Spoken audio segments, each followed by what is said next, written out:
That morning, Min woke up. His mother was gone. No goodbye, just notes scattered through the house. No warmth, no voice, only silence. He didn't know yet. Life without her had just begun. I woke up one autumn morning. The early light wasn't golden as usual but pale, like sickly skin, slipping through the window cracks and settling on the old objects in the room. Mother's pillow had been neatly arranged. The blanket was folded squarely, as was her habit, but no warm hands had done it that morning. I didn't hear the familiar, "Min, get up. Dear, the rice mother cooked is getting cold," as I always did. A strange silence enveloped everything. I stepped out of the room, trudging like a child unsure where to go. The kitchen was empty. No steaming pot of rice. No smell of fried shallots mother often made. No faint sound of her familiar cough. No mother. I called out, "Mother, mother, I'm hungry. Mother." No one answered. In that moment, I realized I was standing before something mother had always prepared me for, a morning without her. I slumped to the floor. Cold. Cold from the tiles, from my heart, from the very air surrounding me. The wind slipped through the window, swaying the thin cream-colored curtain mother once said, "Don't pull it too hard. It tears easily, dear." I pulled the curtain back, though I knew, no matter how much I pulled, I couldn't hold mother back anymore. A year ago, mother started coughing. At first, it was light coughs, then long bouts that bent her over, as if someone were punching her chest.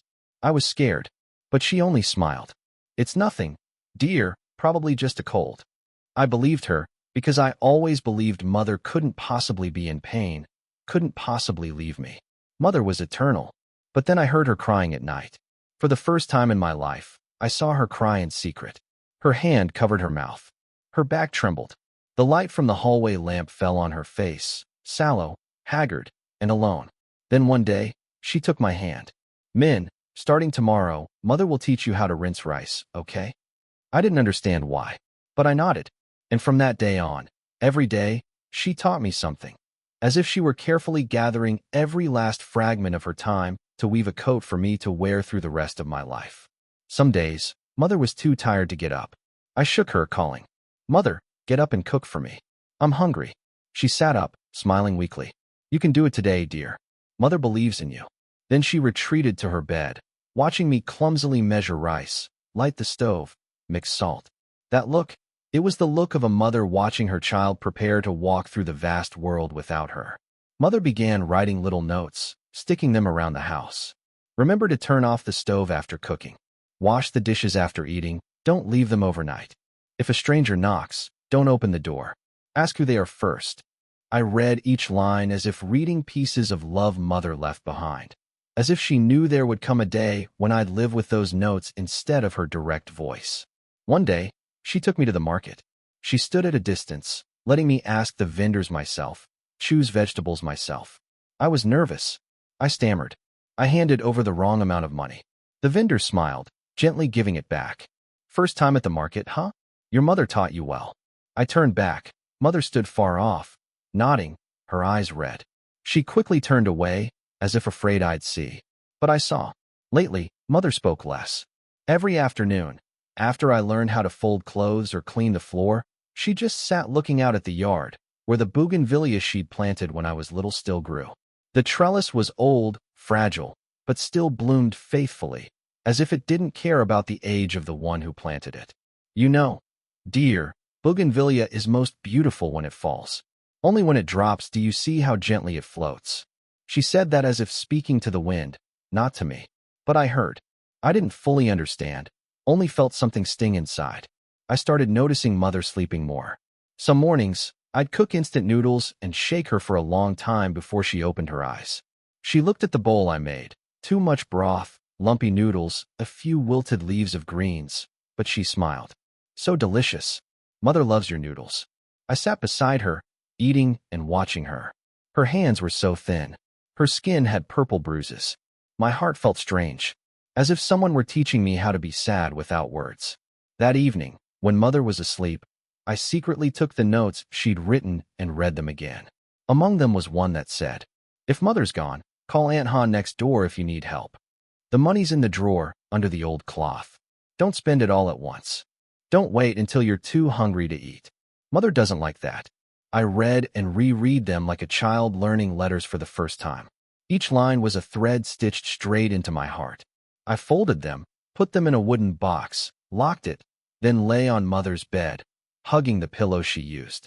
Her scent lingered, but the warmth was starting to fade. Mother, you're sleeping so much. Wake up tomorrow and teach me how to make egg soup, okay? I haven't learned it all yet. No one answered. Outside, the bougainvillea began to fall, delicate petals covering the steps.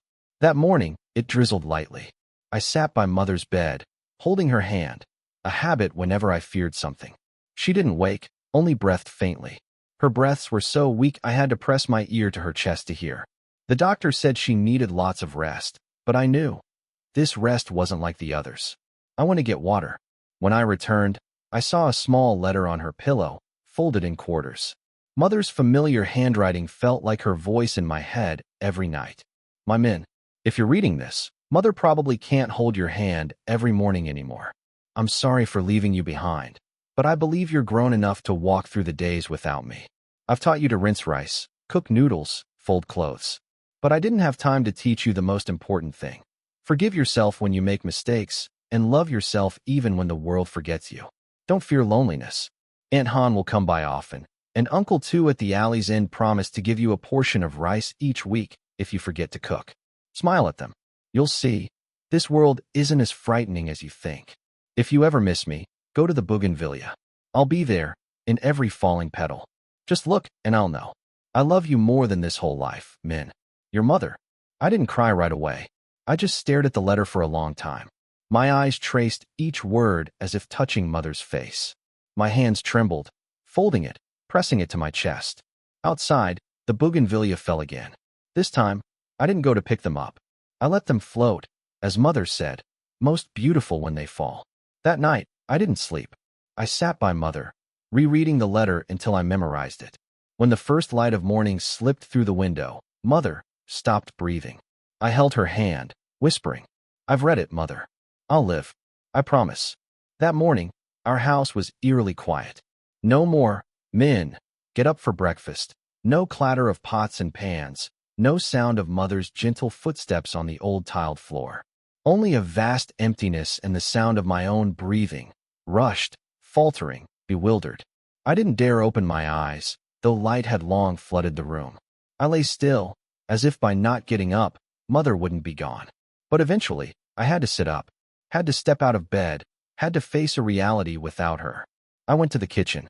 Everything was as it was yesterday. The pot of rice Mother cooked the day before was half full, the unwashed dishes, the tablecloth she hung still damp. I stood in that kitchen, wanting to shout, Mother, but my throat was choked. I took a packet of noodles, poured water, lit the stove. When the noodles were done, I poured them into a bowl, but couldn't eat. I remembered Mother sitting across from me, telling me not to slurp too fast, lest I burn myself. Now no one reminded me, and no one was there to eat with me. After washing the dishes, I went to the yard. The bougainvillea had fallen everywhere. I sat on the steps, watching each petal as if they were whispering something I couldn't grasp in words. Then I remembered Mother's words. If you miss me, come here.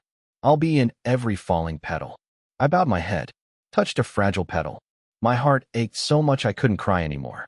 That afternoon, I went to Aunt Han's, as Mother instructed. She opened the door, hugged me without a word. I went with him. Each house I'd only glimpsed through the window now felt closer. The woman selling sweet soup at the alley's mouth greeted me. The motorbike taxi driver by the market nodded kindly.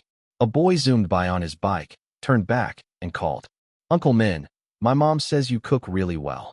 I was stunned, so people still remembered me. Not just as Mrs. Hoa's son, but as me, Min. We passed the old porridge stall Mother used to buy from every Sunday. The owner stepped out, holding a bag of porridge. I made it like always. Not sure if you still like it. I took it, eyes stinging. I still do. Thank you. That evening, I opened the windows, letting light pour in. I dusted the table, watered Mother's plants. I cooked dinner, not because I was hungry, but because I wanted a reason to sit at the table, to light incense and say, Mother, I went for a walk today. Let me tell you about it. Since Mother passed, I started hearing sounds I hadn't noticed before. The broom sweeping the neighbor's yard each morning, The garbage truck stopping at the alley, children laughing after school, the cry of hot, sticky rice cakes, echoing in the late afternoon. Some days, I sat at the alley's mouth, holding a glass of lemongrass water Mother used to make when the weather turned. I didn't talk to anyone, just listened.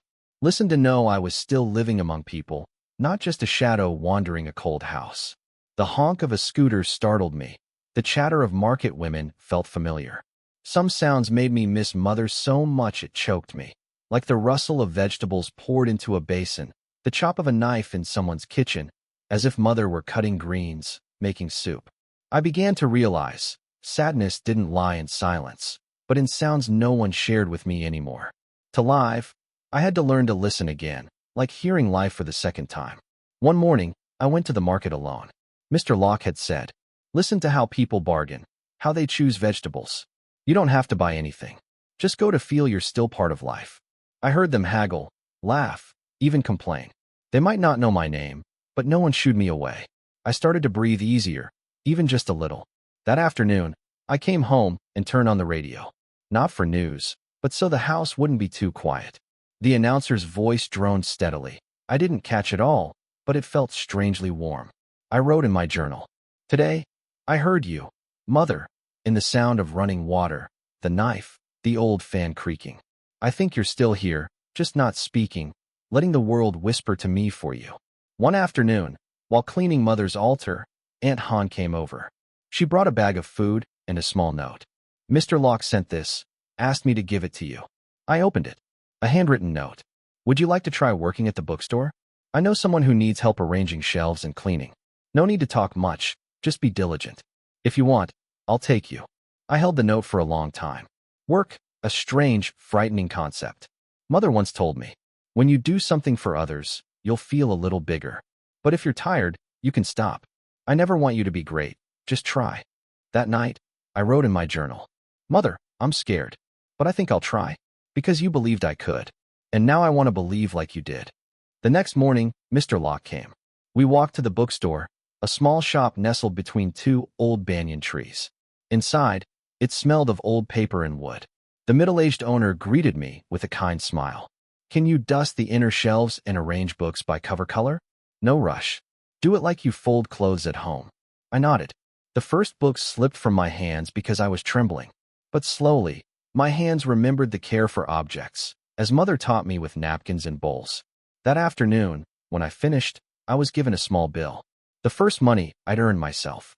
I didn't spend it, but folded it carefully, placing it in Mother's wooden box, next to her letter. I whispered, "Mother, I worked today. Not because anyone made me, but because I wanted to grow, like you hoped." The first days at the bookstore weren't easy. One day, I dropped a stack of books on the floor. The owner didn't scold me, just helped and said, "Each book needs to be handled gently, like how you hold your mother's letter." I nodded, hiding a sigh. Arranging books seemed simple, but for me, someone who'd only lived in a small house, it was a whole new world. I had to learn to distinguish children's books from self-help, remember shelf positions, be patient when customers asked things I didn't know how to answer. But I started feeling something different, a small but powerful sensation, like sunlight creeping into dawn. I was useful. On the third afternoon of work, I came home, turned on the radio as usual. Amid the slow background music, I picked up a pen and wrote in my journal, "Mother, today someone called my name." They didn't say Mrs. Hoa's son anymore, but Min, grab me that blue book. It made my heart grow a little. I smiled. The first smile in a long time, not because Mother was beside me, but because I knew she was smiling from somewhere. I arranged the old books Mother kept, adding a new label. Books for those learning to live for the first time. And I was also learning to live, one day at a time. Working at the bookstore gradually got me used to looking into people's eyes when talking. I stopped hiding behind short replies. Instead, I learned to ask back, "What kind of book are you looking for? Can I help you with anything else?" At first, my mouth was dry, my throat trembled, my heart pounded each time I spoke. But every time someone smiled and said, "Thanks, young man," I felt a small door open in my heart. One quiet noon, an old lady came in. She walked slowly, hunched, hands shaking. I hurried over. Can I help you sit down?" She didn't speak, just nodded.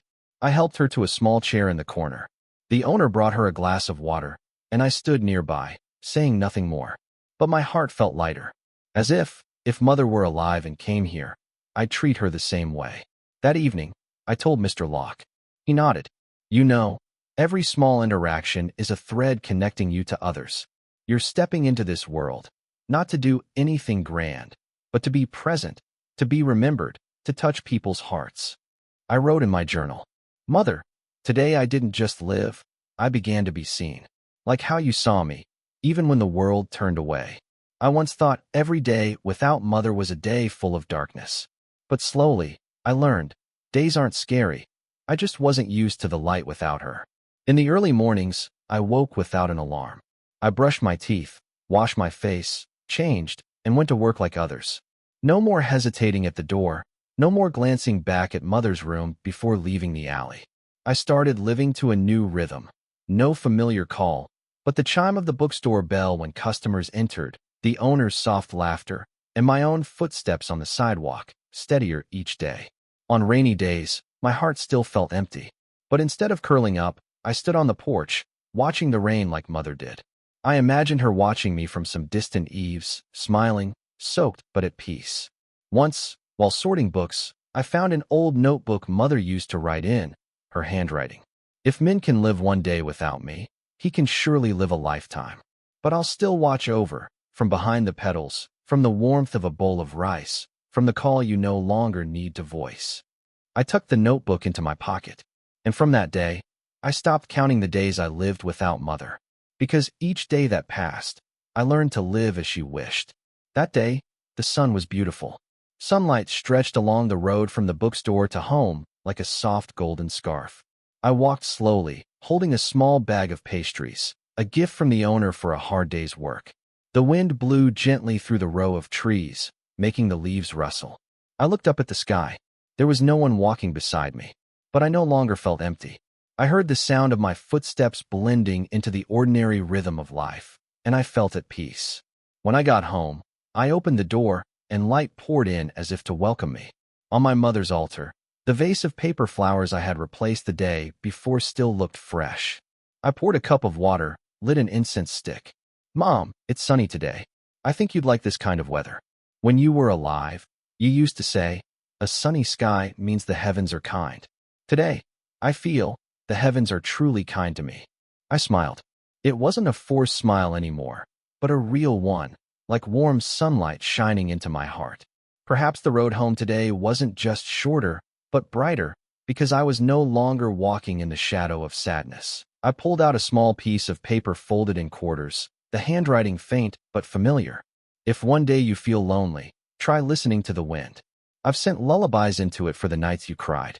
If you feel cold, I've left warmth in every shirt you wear. If you feel tired, sit on the steps, where I used to wait for you to come home. I buried my face in the pillow, not crying, just still, as if everything I needed to hear, I had already heard, from within my heart. Outside, the wind kept blowing, not loud, not rushed. But that night, I knew, some things, though unseen, still exist. Like my mother, like love, like the quiet life that continues in every breath I still hold. The next morning, while watering the bougainvillea, I noticed a small pot in the corner of the yard, a plant my mother had once grown. Back then, it was just a frail cutting. She said it was a tuberose, fragrant and resilient. After she passed, I forgot about it. Today, in the soft morning light, I saw a tender green sprout pushing through the dry soil. I crouched down, my fingers trembling as I touched the delicate leaf. It was soft, but full of life. I carried the pot to the steps, placing it where the sun would reach. Then I changed the soil, cleared the wilted leaves and dead roots. In my heart, I suddenly felt lighter, as if I, too, had been tended to. That afternoon, T came by. He saw the pot and cheered. Uncle, you're growing the plant again? Have you named it yet? I think we should call it Mother's Tree, because it came back to life, like your mom still lives in you. I laughed, nodded. Okay, Mother's Tree it is. Every morning, I'll greet it, like I used to greet Mom. That evening, I wrote in my diary, Mom, I'm not afraid of new days anymore. I feel like I'm living out the seasons you left behind. I'll tend to this plant the way you tended to me, patiently, gently, with hope. Have you seen the new sprout? It's so green. Like my heart is turning green again. I sat at the table, holding the old ballpoint pen my mother used to jot down grocery lists. Before me was a blank sheet of paper. Not the familiar diary page, but a letter. The first letter I wrote to my mother after she left. Dear Mom, it's calm today, the wind gentle. Mother's tree in the yard is sprouting steadily. I start new days without the heaviness I used to feel. But last night, as I lay down, I suddenly missed you terribly. The longing doesn't make me cry anymore, but it makes me want to speak, to let you know, if you're still here. I still fold my blankets the way you taught me. I still wash dishes the way you showed me. And I've been working for almost 2 months now. I'm not as clumsy as I was at first. The people at the bookstore are kind to me. They don't know who you are, but I know every good thing in me is because of you. I'm not writing this hoping for a reply, because I know you're listening, in your own way. But I still want to say, I miss you. I'm living, and I'm learning to be a kind person, like you were. If you can see me, please smile. I'll know, through a gentle breeze, a falling petal, or a tender dream. I folded the letter and placed it under my mother's photo frame. Not for anyone to read, but to lighten my own heart. This letter wasn't meant to be sent anywhere. It was sent to my heart, where my mother once lived. Tonight, there's no rain. No sound of droplets pattering on the tin roof. No smell of damp earth. No cold wind whistling through the door's cracks. Only stillness. A stillness no longer overwhelming like the days just after my mother passed, but a calm that makes me feel I'm in a safe place. I sat in the chair my mother used to sit in, a warm cup of tea beside me, no light on. The moonlight from the porch was enough to illuminate the new sprouts on Mother's tree. Each leaf was a small testament that some things will return if we're patient and loving enough. My heart no longer aches. Missing my mother no longer twists me in knots, but flows gently through my heart like a soft stream. Each memory now feels like a thin blanket draped over my soul, just warm enough, just enough to know my mother is still somewhere in my life. I brewed tea for myself, took a sip. The taste was slightly bitter on my tongue, but grew sweet in my throat, like a mother's love. I said nothing, wrote nothing, just sat in silence, letting the night envelop me, the way my mother used to hold me when I was small. And I knew this rainless night wasn't because the weather had changed, but because my heart was no longer wet. I tidied my mother's bookshelf one clear morning. The old books still held their creases, some pages yellowed with age. I wiped each spine, quietly grateful to my mother for keeping them so carefully, like preserving a piece of her life. When I opened a thin book on wellness, something she used to read before bed, a small object fell out. It was an old card, its blue edges frayed, but the writing inside still intact. I opened it. Dear Hoa, if one day you feel tired, remember, there was once someone sitting by the windy porch, praying for your peace. You live as gently as the morning sun, and perhaps you'll never know how many hearts you've warmed. Mine included. Thank you for living so beautifully. Though life didn't give us a complete ending, I still wish you happiness, the kind you deserve. No sender's name. Only a small daisy drawn by hand in faint brown ink at the bottom. I touched the flower, my heart sinking slightly. My mother, the woman who lived quietly for her son, had once had a silent love like this. Someone who loved her with admiration and restraint. Someone who never appeared in our lives, but left a soft glow in her heart. I didn't ask, didn't search. I just smiled faintly. Because I understood, everyone has memories that don't need explaining, only keeping. I folded the card and placed it back in the old book, as my mother had done. Then I stored it in the wooden box, where the most important things still rested. I found that photo in a small envelope, tucked between the final pages of the unfinished notebook my mother kept. It was an old black and white picture, my mother standing next to a man, not my father, but someone with a kind smile and eyes that looked at her as if she were the most beautiful thing in his world. They were both young, their hands not touching, but the space between them filled with light. The kind of light found only in beautiful memories. I didn't know who the man was, but I knew my mother cherished him, because she kept that photo, not in a frame, but in her handwritten pages, among her quiet life. Like a piece of the past she never shared, but couldn't bear to erase. I held the photo for a long time, unsure whether to keep it. Then I remembered what Aunt Lon had said. Your mother lived for others, but she never forgot the things that made her heart flutter. That's what kept her tied to this life, her sense of cherish. I took a new envelope and carefully wrote on it. To the person who once made my mother smile. If you still remember, please keep this as a thank you. If you've forgotten, that's okay, because my mother remembered until her final pages. I didn't know the address, but I brought the envelope to the post office, left it at the keepsake counter. No recipient named.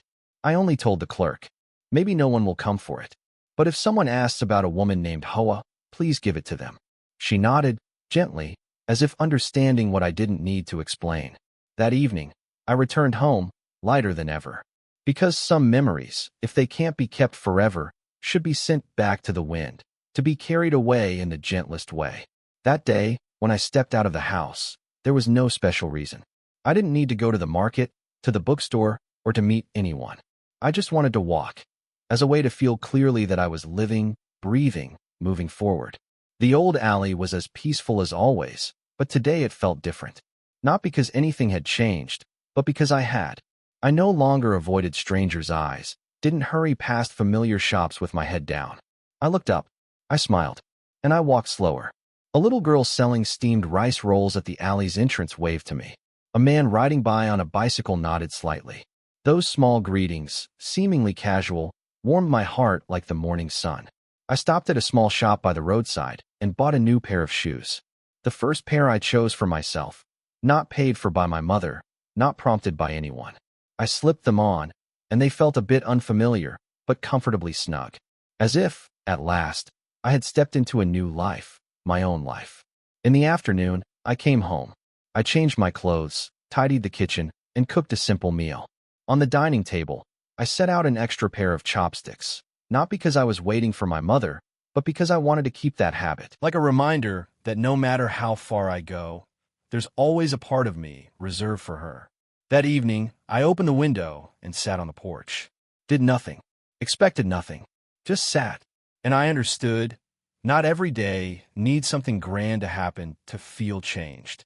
Sometimes just having the courage to step out of an old threshold is enough to be different. That afternoon, as I was rinsing rice, I heard a soft call from the gate. Uncle Min, my mom got 2 good snakehead fish at the market today. I brought one for you. It was tea. The boy stood awkwardly on the porch, holding a small plastic bag. I walked out, took the fish, my heart warming. Thank you, T. Go home for dinner now, or your mom will worry. T hesitated, then mumbled. Or, can I eat with you? Mom said it's okay. She said your house must be happy today, because you bought new shoes yesterday. I burst out laughing. How do adults so often forget the little things, while children remember them for so long? Sure, but you have to wash your hands clean and help me pick the vegetables, okay? That evening, for the first time in months, my kitchen rang with the clink of dishes, the sound of laughter, and the bubbling of water in the pot of sour snakehead fish soup. T told stories about school, about the class monitor who always tattled to the teacher, about his dream of becoming an astronaut, about loving stir-fried water spinach with garlic, but fearing bad breath. I listened, eating and smiling. The simple meal tasted strangely delicious. Before T left, I packed him a small box of food to bring home to his mother. He hugged it, chattering, I'm serious. Uncle, you cook as good as my mom. And my mom cooks the best in the world. I walked him to the gate, watching his silhouette disappear behind the bougainvillea. That night, I didn't write in my diary. I just sat at the dining table, looking at the extra pair of chopsticks, and thought perhaps my mother would be so happy, knowing tonight's meal had the sound of another person. Late at night, I lay turned toward the bedside table, where the familiar wooden box still rested, like an old friend who never left. I reached out, opened the lid. The notes, the letter, T's little card, they were all there. But this time, I found a thin envelope tucked carefully at the bottom, sealed with old, darkened tape. My mother's handwriting was on it. Min, read when you're truly ready. My hands trembled as I opened it. Inside was a yellowed sheet, but the words were still clear. Not instructions, not a to-do list. Just a heartfelt confession. My dear son, I know there will be times you're angry at me for leaving you. I was angry at myself for it too, but I couldn't choose the time, only the way to leave as gently as I could. I used to fear you wouldn't survive without me, but then I realized I grew up without my own mother by my side. And I still learn to love this life by loving you. You're the most beautiful thing I've ever done. If I'm no longer here, please don't think I'm gone. Think of me as part of every morning you open your eyes, every meal you cook for yourself, every laugh you bring to others. When you read this letter, I hope I'm no longer a source of sadness. I pray for that. Love you. Forever. Mom. I folded the letter and pressed it to my chest. No sobs, just my heart for the first time in months, beating so clearly. There are mornings I wake up and feel a strange calm. Not because life has gotten easier, but because I'm less afraid. I no longer panic when I think of my mother. Instead, there's a tender love, like a warm scarf around my shoulders in a light breeze. I started writing more, not just for my mother, but for myself, and for the people I've quietly passed by. I wrote for the bookstore owner, for Uncle Locke, for T, for those who crossed my life only once, but left a glance that stirred my heart. I wrote, "Thank you for staying, even just a little. Thank you for listening, for touching lightly, for smiling. Because of you, I learned that some people, though they don't stay forever, can live in our hearts for a very long time." I folded the letters and placed them in the wooden box. And then, one morning, I decided to bring the box to the porch, open it, and read each letter again under the sunlight. Each one was like an old note, resonating softly in the quiet morning. A gentle breeze passed by. The letters trembled slightly. I suddenly thought perhaps my mother was sitting somewhere on the other side of the sky, listening to me read. And I whispered, "Mom, I've lived, not perfectly, but enough that every morning I open my eyes and find there's still room in my heart for love." One morning, I woke up and felt my heart deeply still. No undercurrents stirred in my chest. No scent of past memories stung my eyes. Only a comfortable quiet, like a healed scar, still there, but no longer painful. I stepped onto the porch, looking at Mother's tree, now grown. Its leaves lush green, a few tiny white blooms just opening. I smiled. My new shoes were worn at the heels. The dishes had chipped rims. But I was different. Not bigger, but deeper. That afternoon, I went with T to the community center, bringing old books. The boy said excitedly, "Uncle, I want other kids to have books to read like me. Let's give them away." I nodded, and in that moment, I knew I wasn't just living, I was learning to love life again. By giving. By gently returning what I'd been given. That evening, I lit an incense stick for my mother. No tears. Just sat by her side, whispering, "I'm living, Mom. Truly living. And I'll keep living, not just for you, but for me. Because I've learned to love life again from the day you chose to love me with your entire life." The sky outside was calm, no moon. But in my heart, there was a gentle light, like a small lamp my mother used to light every evening. And I understood, not everyone who leaves is lost. Some stay within us, by loving us forever.